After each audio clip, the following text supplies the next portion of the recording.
কসবা কাণ্ডের কিছু গুরুত্বপূর্ণ আপডেটের দিকে নজর রাখবো। মনোজিতের মোডাস অপারেন্ডি ফাঁস, প্রাক্তনের পোস্টে ফের খুলল মনোজিতের মুখোশ। কলেজের এক প্রাক্তনের সোশ্যাল মিডিয়ায় পোস্ট, প্রথমে প্রেমের প্রস্তাব দিত মনোজিৎ, আর তারপর প্রস্তাব না মানা হলে শুরু হতো হেনস্থা, হুমকি। মাত্র 6 মাস কলেজে পড়েছিলাম আমি, আর মনোজিতের অত্যাচারে কলেজ ছেড়ে দিই। সোশ্যাল মিডিয়ায় পোস্ট প্রাক্তনী সুচেতা ভট্ট ত্রিবেদীর। পরপর নমুনা সংগ্রহ, তদন্তকারীদের মনোজিতের জামা প্যান্ট বাজেয়াপ্ত করা হয়েছে অন্তর্বাসও। মনোজিতের বাড়িতে গিয়ে তার পোশাক বাজেয়াপ্ত করা হয়। জামা প্যান্টের ফরেনসিক টেস্ট হবে। অভিযুক্ত এবং নির্যাতিতার ডিএনএ সংগ্রহ করা হয়েছে। গতকাল সংগ্রহ করা হয়েছে নমুনা।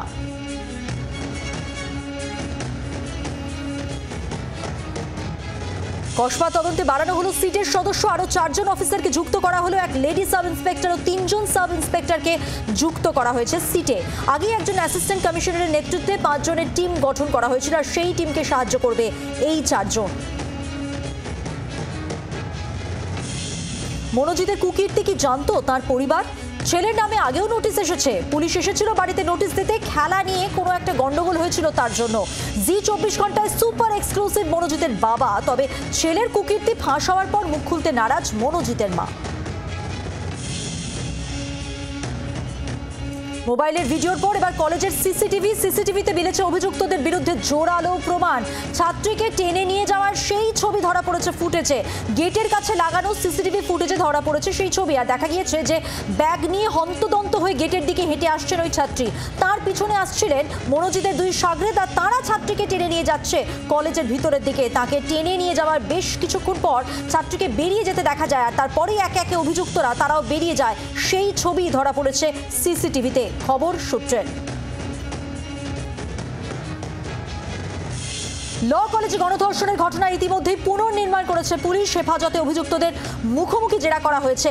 একে অপরের বিরুদ্ধে দায় ঠেলাঠেলি অভিযুক্তদের মধ্যে। মনোজিতের নির্দেশে ছাত্রীকে টেনে হিঁচড়ে গার্ডের রুমের দিকে নিয়ে যায় প্রমিত জয়ীব। দাবি পুলিশের, জেরায় অভিযুক্তদের বয়ানে বেশ কিছু জায়গায় অসঙ্গতি ও পরস্পর বিরোধী। মনোজিতের মোবাইল ছাড়াও জয়ীবের মোবাইলেও মিলেছে ঘটনার সময়ের কিছু ছবি। কসবা কাণ্ডে বিক্ষোভের জের রাতভর লালবাজারে আটক বিজেপির রাজ্য সভাপতি সুকান্ত মজুমদার। সকালে ছাড়া পান সুকান্ত। আগামীকাল জেলায় জেলায় থানা ঘেরাও কর্মসূচি বিজেপির। গড়িয়াহাটে বিজেপির বিক্ষোভে ধুমধুমার। সুকান্ত মজুমদারকে আটক করে লালবাজারে নিয়ে যাওয়া হয় শনিবার রাতে, আর রাতভর সেখানেই ছিলেন বিজেপির রাজ্য সভাপতি। লালবাজারের সামনে বিক্ষোভ দেখায় বিজেপির নেতা কর্মীরা, আর এরপরেই ফের তুলকালাম বাঁধে। আটক করা হয় 3 পদ্ম কাউন্সিলর সজল ঘোষ, মীনা দেবী পুরোহিত, বিজয় ওঝাকে। কসবা কাণ্ডে মদন মিত্রের মন্তব্য ঘিরে বিতর্ক। মেয়েটি যদি একা না যেত এমন ঘটনাই ঘটতো না। 1-2 জন বন্ধুকে সঙ্গে নিয়ে যেতে পারত মেয়েটি। কসবা কাণ্ডে কামারহাটির বিধায়কের মন্তব্য ঘিরে চাঞ্চল্য।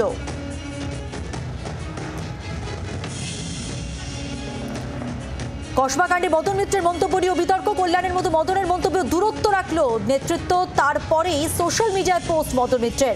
মন্তব্যের ভুল ব্যাখ্যা হয়েছে। দলের যে কোনো তদন্তের জন্য তৈরি পোস্ট মদন মিত্রের। কসবা কাণ্ডের আবহে দলের বিরুদ্ধে ক্ষোভ প্রকাশ কল্যাণ বন্দ্যোপাধ্যায়ের। দলের বিবৃতির সঙ্গে সহমত নই। অপরাধীদের যারা আশ্রয় দিচ্ছে তাদেরকে আড়াল করা হচ্ছে। যারা দায়ী তাদের বিরুদ্ধে কড়া পদক্ষেপ ছাড়া উপায় নেই। সোশ্যাল মিডিয়ায় পোস্ট তৃণমূল সাংসদের। আগে কল্যাণের মন্তব্যের বিতর্ক। বন্ধু যদি বান্ধবীকে ধর্ষণ করে নিরাপত্তা কিভাবে দেবে?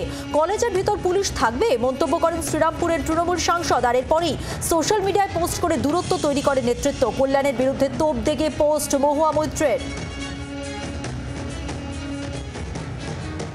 কসবা কাণ্ড নিয়ে অগ্নিমিত্রা পালের উপলব্ধি। সময়ের সঙ্গে সবাই বিষয়টি ভুলে যাবে। ধৃতদের লঘু ধারা দেওয়া হবে।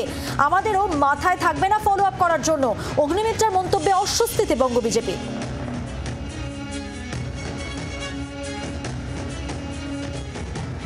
সিবিআই তদন্ত নয়, বরং রাজ্য পুলিশই তদন্ত চান বিজেপি নেত্রী অগ্নিমিত্রা পাল। কসবা ধর্ষণ কাণ্ডে উল্টো সুর অগ্নিমিত্রার গলায়।